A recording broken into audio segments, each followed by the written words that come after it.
Salí con mi ex por última vez y lo arruiné todo con mi esposo. Me llamo Brenda, yo tenía 20 años cuando conocí a Joaquín y aunque ha pasado más de una década desde entonces, no puedo evitar que parte de mi historia empiece ahí. Como si todo lo que vino después no hubiera tenido sentido sin esa primera chispa, ese primer error, ese primer amor desbordado, que lo marcó todo. Recuerdo que yo estaba en segundo año de la universidad, que vivía en una residencia de chicas a pocas cuadras del campus y que pasaba las tardes entre apuntes, café instantáneo y listas de reproducción con canciones que me hacían sentir que entendía la vida, aunque apenas la estaba empezando. Joaquín apareció una tarde cualquiera, a través de una amiga que me insistió en que la acompañara a una tocada donde su primo tocaba la batería. Él no era el primo, ni siquiera uno de los músicos principales, solo estaba allí, tomando cerveza con un grupo de conocidos, de pie en un rincón con una actitud despreocupada que contrastaba con su mirada fija. Una que no evitaba el contacto visual, sino que parecía sostenerlo con intención.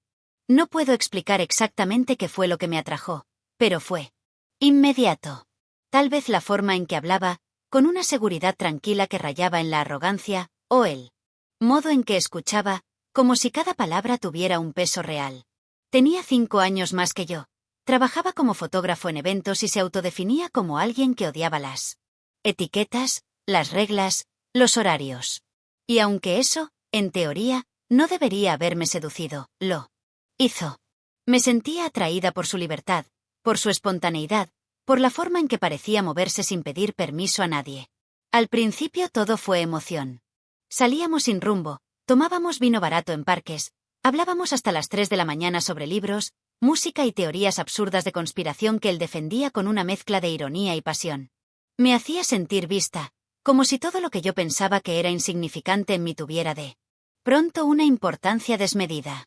Era dulce, pero no tierno, intenso, pero no romántico. Me descolocaba constantemente, y eso me mantenía atenta, viva, hambrienta de más. Pero esa intensidad, que al principio fue combustible, pronto se volvió gasolina sobre llamas. Joaquín tenía cambios de humor abruptos, se ausentaba sin avisar, reaparecía con excusas vagas. No le gustaban las preguntas, mucho menos las exigencias, y cuando se sentía acorralado, usaba el sarcasmo como escudo. Yo lo justificaba, lo defendía, lo idealizaba. Me decía que él solo necesitaba tiempo, que su dolor era más profundo de lo que decía, que tal vez yo era la única capaz de entenderlo. Me aferré a esa idea como quien se aferra a una balsa en mar abierto. No quería aceptar que el amor que sentía era tan desigual, tan inestable, tan dañino. La relación duró poco más de 2 años, pero cada uno de esos meses fue como una montaña rusa emocional. Nunca sabía si estábamos bien o mal, si me quería o si estaba a punto de irse. Hubo momentos de ternura intensa, claro que los hubo. Joaquín también sabía cuidar, también sabía pedir perdón, también sabía acariciar sin lastimar. Pero eran solo momentos, chispazos de algo que nunca terminaba de consolidarse. El punto final llegó sin mucha gloria. Era el día de mi presentación final en la universidad, algo por lo que había trabajado durante meses, y él había prometido acompañarme. No apareció. No llamó. No explicó. Esa noche, cuando lo enfrenté, se limitó a decir que se había quedado dormido. No hubo disculpas sentidas ni intentos de reparar. Solo indiferencia. Y fue ahí donde algo en mí se quebró de forma irreversible. Lo bloqueé de todo, lloré hasta secarme, y me prometí que jamás volvería a poner mi corazón en manos de alguien que no supiera sostenerlo. Después de Joaquín no quise saber nada de nadie durante un buen tiempo. Terminé la carrera, me mudé sola a un pequeño departamento que alquilé con el poco dinero que tenía, empecé a trabajar como redactora en una editorial de textos escolares, y construí, poco a poco, una vida tranquila y ordenada que me permitiera respirar sin sobresaltos. No me atrevía a amar, no quería arriesgarme a volver a equivocarme. Estaba cansada de los extremos, de las promesas rotas, de las noches en vela preguntándome qué había hecho mal. Fue en ese contexto que conocí a Luis, en una cena informal de cumpleaños organizada por una compañera de trabajo. Él era su primo, ingeniero civil, callado, amable, de esos hombres que no necesitan llamarla atención para hacerse notar. Desde el primer momento me llamó la atención su serenidad. Luis no era impulsivo, no hablaba de más, no se adornaba con frases rimbombantes ni hacía gestos teatrales. Me escuchó con interés, me hizo preguntas inteligentes, me hizo sentir que mis respuestas eran válidas. Y aunque no hubo un flechazo inmediato, sí hubo algo cálido, una sensación de bienestar que me envolvió sin que me diera cuenta.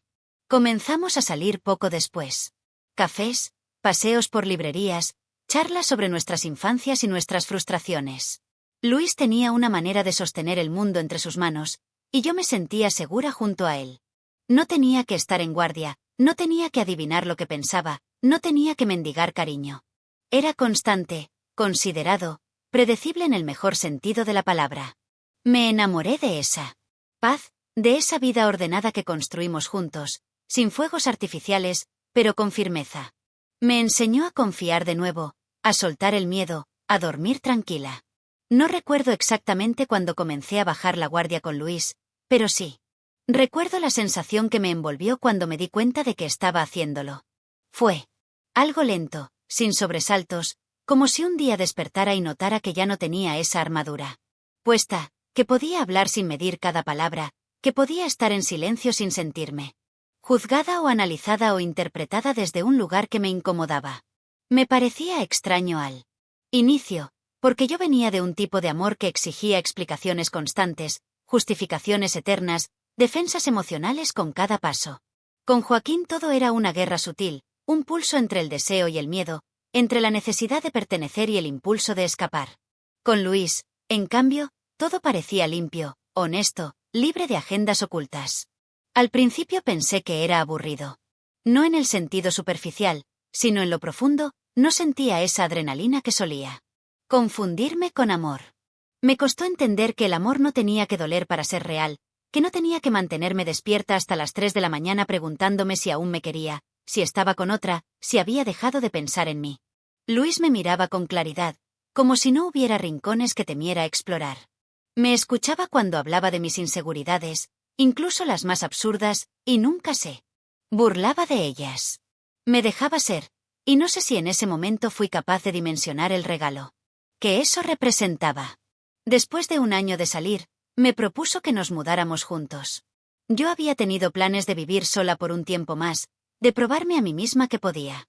Con todo sin necesitar a nadie, pero lo miré y supe que no era una renuncia, era un paso. Vivir con Luis era fácil, y no lo digo desde una visión idealizada de la convivencia, sino desde la constatación diaria de que dos personas con voluntades distintas pueden compartir un espacio y una vida sin destruirse en el intento. Tenía manías como cualquiera, dejaba las medias dentro de los zapatos y nunca cerraba bien la tapa de la pasta dental. Pero también se acordaba de mis antojos, me dejaba notas pequeñas en la nevera cuando se iba temprano, me escuchaba cuando llegaba frustrada del trabajo sin tratar de arreglarme la vida. Me sentía en casa, y eso era algo que no había sentido nunca, ni en mi infancia, ni en ninguna de mis relaciones pasadas. Era una sensación nueva, dulce, sólida. A los 2 años me pidió que nos casáramos. Fue una propuesta simple, sin anillos costosos ni fuegos artificiales. Estábamos en casa, un sábado cualquiera, preparando panqueques. Yo tenía harina en la nariz y él me miró desde el otro lado de la cocina y simplemente lo dijo. ¿Y si nos casamos? No necesito arrodillarse ni hacer un discurso, y yo no necesitaba que lo hiciera. Lo miré con la misma certeza con la que sabía que me gustaban los amaneceres lentos y le dije que sí. La boda fue pequeña, con nuestra familia más cercana, algunos amigos y una recepción discreta en un jardín que habíamos visto juntos meses antes. No me sentí princesa, pero sí me sentí querida. No me sentí en un cuento de hadas, pero sí en la historia que yo misma había elegido escribir. Y creí, de verdad creí, que todo lo demás estaba en el pasado, que Joaquín ya no tenía forma de entrar en esa vida nueva, que los recuerdos se iban diluyendo con los días, que lo nuestro era firme, limpio, intocable. Lo creí. Hasta que empecé a dudarlo. Luis y yo llevábamos casi 3 años de casados cuando empecé a sentir esa inquietud que no podía nombrar. No era insatisfacción. No era aburrimiento. No era desamor. Era algo mucho más sutil, como si debajo de esa calma que habíamos construido comenzara a crecer una raíz torcida, algo que se estiraba lento, casi en secreto, como un presentimiento. Como una sospecha de mí misma. Aún nos queríamos, Aún compartíamos rutinas que me hacían feliz, aún había risas y planes a futuro, pero también había silencios que antes no estaban. Luis pasaba más tiempo en la oficina, se llevaba trabajo a casa, y aunque seguía siendo afectuoso, ya no me miraba con la misma frecuencia ni con la misma intensidad. Yo también estaba más distante, aunque no quería reconocerlo. Me sorprendía a mí misma. Revisando fotos antiguas, recordando lugares que no visitaba desde que era otra persona. Cuestionando decisiones que ya estaban tomadas. Fue una tarde de otoño cuando, casi sin darme cuenta, volví a buscar a Joaquín. No con intención de nada. No por deseo. No por amor. Al menos eso quise creer. Lo hice como quien abre una caja vieja en un altillo polvoriento. Como quien busca una respuesta que ya no importa pero que aún pica. Encontré su perfil, di que seguía viviendo en la ciudad, que había expuesto sus fotos en algunas galerías, que no parecía haber formado una familia. Había envejecido, como yo, pero aún conservaba esa mirada desafiante, esa forma de posar ante el mundo como si todo le importara poco. Lo observé durante minutos, con una mezcla de nostalgia y vergüenza. Me pregunté si pensaría en mí alguna vez, si recordaría las caminatas largas, los vinos baratos, las discusiones hasta el amanecer. No le hablé, no hice nada. Pero esa simple acción, ese pequeño vistazo, bastó para abrir una puerta que yo creía sellada. Desde ese día, Joaquín volvió a habitar un rincón de mi cabeza. No de forma obsesiva, pero sí constante. Aparecía en medio de una canción, de una frase escrita en un libro, de un olor a tabaco en la calle. No me sentía tentada a volver a él, pero sí a cerrar algo que nunca cerramos. Me convencí de que necesitaba entender, enfrentarme a él, decirle todo lo que no dije, escuchar todo lo que nunca quiso decir. Me vendí la idea de que era un ejercicio de liberación, una conversación pendiente, un cierre simbólico. Me dije que era un acto de madurez, de paz interior, de reconciliación con el pasado. Lo que no supe ver entonces, lo que no quise ver, fue que estaba abriendo una herida con las manos aún sucias, que estaba buscando respuestas que ya no necesitaba. Que estaba empujando mi vida actual hacia el borde de un abismo por el simple deseo de mirar hacia abajo. Lo que no entendí fue que no se puede jugar con fuego esperando salir ilesa. Que lo que parecía inofensivo era, en realidad, el inicio de algo que no podría deshacer. Y la decisión que cambiaría todo, que haría trizas el amor que habíamos construido, estaba ya gestándose en ese silencio. Sin gritos, sin drama. Solo un clic, una mirada, una intención sembrada en el fondo más torcido del alma. La vida con Luis fue tan serena al comienzo que me parecía imposible pensar que alguna vez había llorado por Joaquín. Nuestra casa, una casa modesta en un barrio tranquilo, tenía el tipo de silencio que se siente cálido, no incómodo. Las cortinas blancas, la lámpara que colgaba sobre la mesa del comedor, la taza de café que él me dejaba servida en la mesita de noche los domingos. Todo eso me envolvía en una rutina que jamás había experimentado con nadie. En esos días, yo pensaba que por fin había encontrado lo que siempre había querido, aunque no era una felicidad explosiva ni apasionada. Era más bien una paz continua, una calma que se asentaba en los huesos y me hacía pensar que quizás así debía sentirse la madurez, la vida adulta bien vivida, la recompensa tras años de caos emocional. Luis no era un hombre de grandes declaraciones ni de gestos desbordados, pero sí era constante, detallista de maneras pequeñas pero valiosas. Me preguntaba cómo había logrado yo que alguien como él se enamorara de alguien como yo. Una mujer que aún miraba hacia atrás más veces de las necesarias. Una mujer que en más de una ocasión había borrado y vuelto a escribir el mismo mensaje para alguien que ya no formaba parte de su presente. Después del matrimonio, todo fue tan estable que empecé a sentir que mi vida era un cuaderno perfectamente limpio, pero sin ninguna página escrita. No me faltaba nada y, sin embargo, me costaba encontrarme del todo. Luis trabajaba muchas horas, llegaba agotado, y yo también me sumergí en mi nuevo empleo, pero al llegar a casa me invadía una sensación sorda de desconexión, como si caminara por dentro de un sueño que alguien más había diseñado para mí. Por fuera, parecía que yo había ganado la lotería emocional. Familiares, amigos, conocidos, todos me decían que me veía feliz, que era evidente cuánto me amaba mi esposo, que por fin había sentado cabeza. A veces yo también me repetía eso frente al espejo, como si repitiéndolo una y otra vez pudiera callar ese murmullo interno que me decía que, por algún motivo, yo seguía incompleta. Era absurdo y egoísta, lo sabía. ¿Cómo se puede tener todo y aún así sentir esa punzada hueca? Esa punzada fue creciendo en los momentos más aleatorios, al doblar su ropa, al escuchar una canción vieja, al ver a una mujer reírse en la calle de la forma en que yo solía reírme cuando estaba con Joaquín. Me sentía culpable por recordar, pero los recuerdos no pedían permiso. Se colaban en mis días, como polvo por debajo de la puerta. Y no lo hablaba con nadie. ¿Cómo confesar que a veces, sin querer, comparaba las manos de Luis con las de Joaquín? ¿Cómo explicar que aún recordaba el olor de un perfume que ya no usaba desde hacía años? Me decía que eran tonterías, ecos del pasado que no significaban nada. Pero con el tiempo, esos ecos empezaron a tener voz propia. Me decía que estaba bien, que las cosas así eran ahora, que a veces el amor se transformaba en otra cosa. En respeto, en cariño, en costumbre. Me repetía eso con la voz más serena posible mientras lavaba los platos, mientras doblaba la ropa limpia, mientras organizaba la cena del sábado con los amigos de Luis. Me convertía en la esposa que sonreía y asentía, que recibía a la gente con una copa en la mano, que preguntaba por los hijos de los demás, aunque no quisiera tenerlos suyos. Era más fácil así. Más cómodo. Hasta que una noche, después de una jornada particularmente pesada, revisando sin querer el archivo de correos antiguos, encontré uno que yo misma había guardado en una carpeta escondida. Un correo de Joaquín. Tenía años de antigüedad, pero al leerlo, todo se removió dentro de mí. Con la fuerza de un temblor contenido. No decía mucho. Era uno de esos mensajes que uno manda tarde en la noche, con palabras que no saben si quieren consolar o revivir.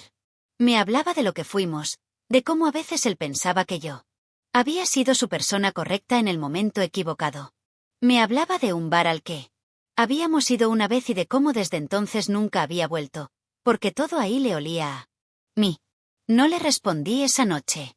Pero no pude dejar de pensar en eso. Durante días. Semanas. Me decía que no significaba nada, pero empecé a revisitar más recuerdos. A preguntarme cosas que no tenía derecho a preguntarme. ¿Realmente había elegido bien?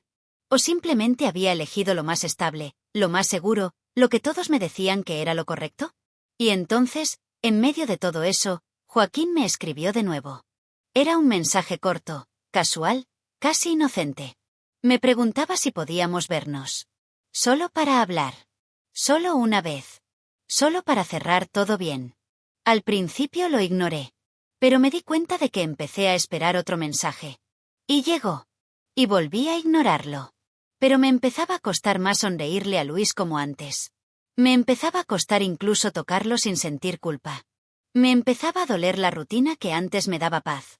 Hasta que un día, sin pensarlo mucho, le respondí. Solo para escuchar su voz, me dije. Solo para cerrar, como él decía. Una última vez. Una sola. Porque eso no podía hacerle daño a nadie. ¿Verdad? La mañana en que le dije a Luis que saldría con Mariana, una compañera del trabajo, noté una pequeña sombra cruzar sus ojos. Apenas un segundo, como un parpadeo que no llegó a completar el gesto de sospecha. Me preguntó si cenaría en casa y yo, con la ligereza cuidadosamente ensayada de quien quiere sonar natural, le dije que probablemente no, que era una especie de reunión improvisada entre amigas, que tal vez saldríamos a tomar algo después. Él asintió con una sonrisa que parecía auténtica, pero algo en su mirada me dejó una punzada que intenté ignorar. Me dio un beso suave en la frente, de esos que uno no sabe cuánto va a extrañar hasta que ya no están. Me di saliendo por la puerta como si no estuviera cruzando un umbral definitivo. Joaquín me esperaba en el café que solíamos frecuentar cuando aún éramos novios. El tiempo no lo había tratado mal. Su barba más espesa, el cabello un poco más corto, las ojeras más marcadas, pero seguía teniendo esa forma de mirarme que me hacía sentir como si nunca hubiera dejado de ser suya. Y aunque en algún rincón muy profundo de mí sabía que no debía estar ahí, también sabía que ya no había vuelta atrás. No después de todo lo que había removido dentro de mí desde que volvía a hablarle. Me senté frente a él con una sonrisa tímida, y el mundo que había construido junto a Luis pareció desvanecerse por completo en ese instante. Pasamos horas hablando. Recordamos viajes, discusiones, Momentos que habíamos enterrado bajo capas de silencio y años. Me reí con una libertad que ya no recordaba. Caminamos por la ciudad como si fuéramos dos jóvenes sin ninguna responsabilidad, como si el tiempo se hubiera replegado para darnos una última tarde sin consecuencias. Me hablaba como antes, me escuchaba como antes, y de pronto me vi a mí misma deseando que todo lo que había vivido después del fuera solo un malentendido. La tarde se volvió noche, y cuando él sugirió que fuéramos a un lugar más tranquilo, no dije que no. Ni siquiera dudé. Todo mi cuerpo temblaba, pero no de miedo. Era algo más parecido a una mezcla de nostalgia, deseo y vacío. Entramos al hotel sin mirarnos demasiado, como si ambos supiéramos que, si uno de los dos se arrepentía, ya no podríamos detenernos. Fue como cerrar un círculo, pero también como dinamitar un puente. Lo supe incluso mientras ocurría. Supe que estaba traicionando más que a Luis. Estaba traicionando a esa versión de mí que había luchado por rehacerse, que había elegido lo correcto, que había dejado atrás lo que la arrastraba. Cuando volví, todo el silencio del mundo me esperaba en la calle. Mis cosas estaban ahí, en bolsas y cajas improvisadas, algunas aún abiertas, como si hubieran sido tiradas con prisa o con rabia contenida.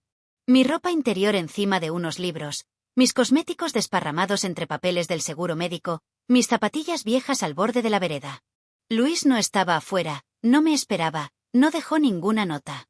Solo eso, mis pertenencias, mi historia, mi lugar, expulsados de su mundo con una precisión quirúrgica. Intenté llamarlo. No respondió. Insistí. Nada. Escribí. Silencio. La realidad se estrelló contra mí con una claridad brutal. Me había estado observando. Había notado los cambios, las miradas esquivas, las respuestas automáticas, las excusas mal armadas. Tal vez no sabía con quién, pero sabía que algo se rompía. Y me dejó romperlo sola. Me dejó caer. Me quedé allí, de pie frente a todo lo que ya no me pertenecía, con el teléfono aún en la mano, sin saber a quién más recurrir. No podía culparlo. No podía exigirle nada. Había destruido todo con una sola decisión, con una tarde que creí inocente y que en realidad fue el final de mi mundo. El final de nosotros. El final de mí misma, tal como me conocía. Y lo peor de todo no era haberlo perdido. Era saber que no lo merecía de vuelta. Al día siguiente, con la ayuda de un taxi y los brazos cansados, subí las bolsas y cajas a un pequeño departamento en alquiler que encontré a última hora por internet. Era un estudio oscuro, con paredes descascaradas y una cocina que parecía más un rincón improvisado que un verdadero espacio para vivir. La cama, si podía llamarse así, era un colchón fino sobre una estructura de madera inestable. Pero lo peor no era el lugar, era la sensación de haber caído tan bajo después de haber tenido todo. Me senté en el piso con los pies entre las bolsas, sintiéndome como una intrusa en mi propia vida, como alguien que estaba ocupando un lugar que no debía, un reflejo distorsionado de la mujer que alguna vez fui. Esa misma tarde logré verlo. Luis salía de su trabajo y apenas me vio. Supe que no quería hablar conmigo. Se giró para irse. Pero corrí tras él y le rogué. Le pedí solo un minuto. Le dije que me había equivocado, que había sido una locura, que no sabía lo que me había pasado. Le hablé de todos los momentos, de las promesas, de la casa, de nuestros planes. Le dije que lo amaba de verdad. Le lloré sin pudor, sin orgullo, sin dignidad.